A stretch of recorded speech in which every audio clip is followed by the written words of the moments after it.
Okay, we have something new to check out today from Mooncool, and it's a massive package. This thing weighs like 120 pounds, but inside is an electric trike that can fold up, and they say is 95% assembled, which I like because that means less work for myself. Let's open it up and check it out.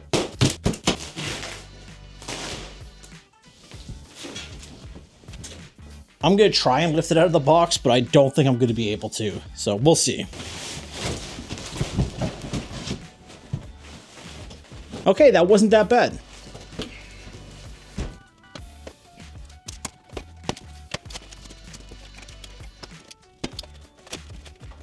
Okay, so this is all of it out of the box. This is the trike all folded up, and these are the parts that you would have to assemble yourself. So you have your front tire, your front fender, your front light, your seat, and the front basket. I'd say that's pretty close to 95% assembled. Okay, let's see if we can figure out how to unfold this.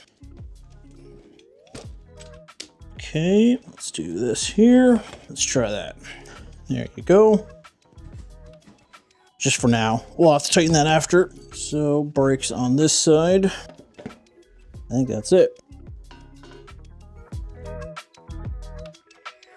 Disclaimer, Mooncool did send me out the TK1 for a review, but they're not paying me, so all my opinions are my own. This is also the Canadian model of the TK1, so there might be some slight differences between the models you can get in the US. My first impressions of the TK1 was I was very happy with the build quality. Everything seems extremely well built, and Mooncool didn't cheap out on any of the parts. Having a full aluminum frame and even the fenders being aluminum too. Mooncool recommends the height of the rider being between 5 foot and 6.3 foot tall, so pretty much anybody can ride the TK1. A downside to most e-trikes is portability. If you don't own a truck with a bed, it's pretty much impossible to travel with your e-trike. The TK1 can fold up to a pretty compact size, and I did test it on our SUV, and once I lowered the seat and removed the quick release front tire, I was able to fold it up and fit it in the back of the SUV. Now the TK1 still weighs about 90 pounds, so putting it in the back of a van or a truck might not be easy for most. But for me, it was pretty easy. Powering the TK1 is a 48 volt, 14.5 amp hour battery,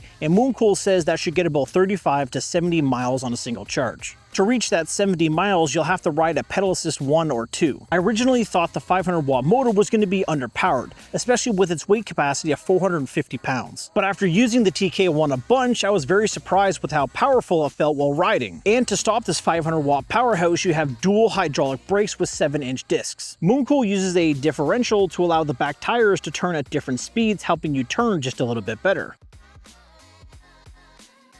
As for cargo capacity, you have a large metal basket in the back and an optional smaller basket in the front. Both baskets are really sturdy. Coil spring suspension with mechanical lockout in the front and no suspension in the back. But the seat was pretty comfortable, so it wasn't that bad on a long ride. As for your handlebars, you have your simple display here that can show your battery, your top speed, your pedal assist, and your odometer. And it is bright enough to see on a bright sunny day. You have your hydraulic brakes here, and because there's no kickstand, both the front and the back brakes lock just to keep it from rolling away. And on the right side, you have your quarter turn throttle and your left and right turn signals, as well as a horn.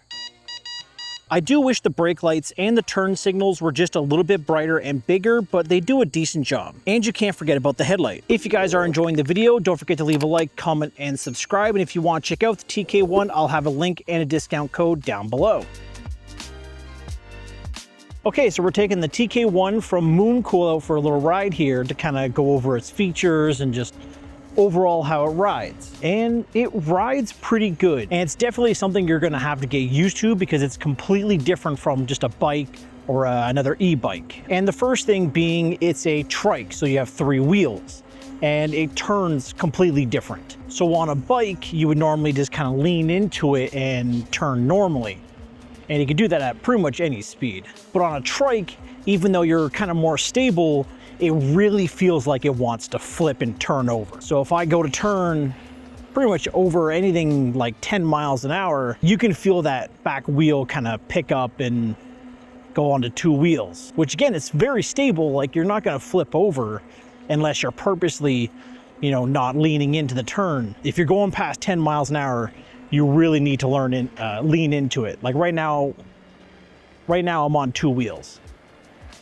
So that's kind of like one of the biggest things you kind of have to get used to, is just taking your turns differently. Another big thing with having two wheels kind of spread out behind you is you feel the bumps differently on a road. So on a normal bike, you just feel one bump just up and down. But when you have two tires on each side of you, you will feel the different levels of the road. So if it kind of leans, or maybe one side has a bump, one side's higher, you will kind of feel that in your tire. And that definitely takes some getting used to too. But on a nice paved road or a city path, you'll be fine. It'll be pretty smooth for you. But if you just bought this trike or thinking about buying this trike or even have another brand of E-Trike, definitely take it out on some side roads or maybe just down your street a few times, maybe a couple miles, to definitely get used to it before you take it onto like a main road where there's actual cars. So the TK1 does have full throttle, so you can completely ride this trike without using the throttle at all. Maybe if you have hip issues, leg issues, muscle issues, elderly, you can just ride this normally and get around town safely without having to pedal, which is nice too. And it gets to like 15, 16 miles an hour, so it definitely has some pretty good power to it. And it's only a 500 watt motor, which is very surprising because I didn't think a 500 watt motor can, kind of have this much power to it. But we'll definitely go over the acceleration and the different speed settings a little later in the video. So the TK1 has 5 pedal assists and no gears. So there's basically just a lot of ghost pedaling. And we'll kind of see what top speed we can get with each pedal assist. So right now we're in pedal assist 1, and we're getting about 9 miles an hour. And we'll see 10, 11,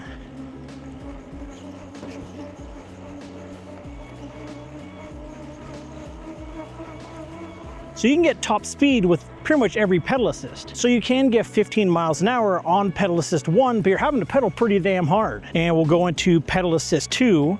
So this should be like 10 miles an hour with a decent pedal speed. With pedal assist 1 and 2, you do have a little bit of resistance. But when you go to 3, 4, and 5 is where it feels like it's just all phantom pedaling. So when you're in pedal assist 1 and 2, you still have some friction, so you have some resistance when you're pedaling. But when you get into 3, 4, and 5, the resistance is just completely gone, and it feels like it's just all phantom pedaling. So we'll go into pedal assist 3, and this is kind of like just in between where it feels like there's no resistance at all. So right now it just feels like I'm flailing my legs and I'm going like 10.5 miles an hour. But again, this trike is targeted towards the elderly or somebody with a disability where pedaling might be hard or difficult. So we'll go into pedal assist 4, and this should get to like 13 miles an hour pretty easily with 100% phantom pedaling. So 13 miles an hour, pretty easy, no strain on my legs or hips, so it should be really nice for elderly or someone with a disability. And we'll go into pedal assist 5, and we're picking up some speed, going to 14, 15. And again, surprisingly, with that 500 watt motor, getting to 15 miles an hour pretty easily with myself and a little bit of cargo on there too. And one thing too with the throttle, it goes max speed no matter what your pedal assist is set to. So pedal assist 1, it's still gonna go 15 miles an hour, and pedal assist 5, it'll still go 15 miles an hour. Whereas normally with my e-bike I have at home, your pedal assist is set to a top speed. So it'd be like pedal assist 1 is 10 miles an hour, 2 is 15, and so on and so on. Thanks again for watching. I really appreciate it. If you guys did enjoy the video, don't forget to leave a like, comment, and subscribe. And if you want to check out the TK1 or any other tech I've checked out on the channel, everything will be linked down below.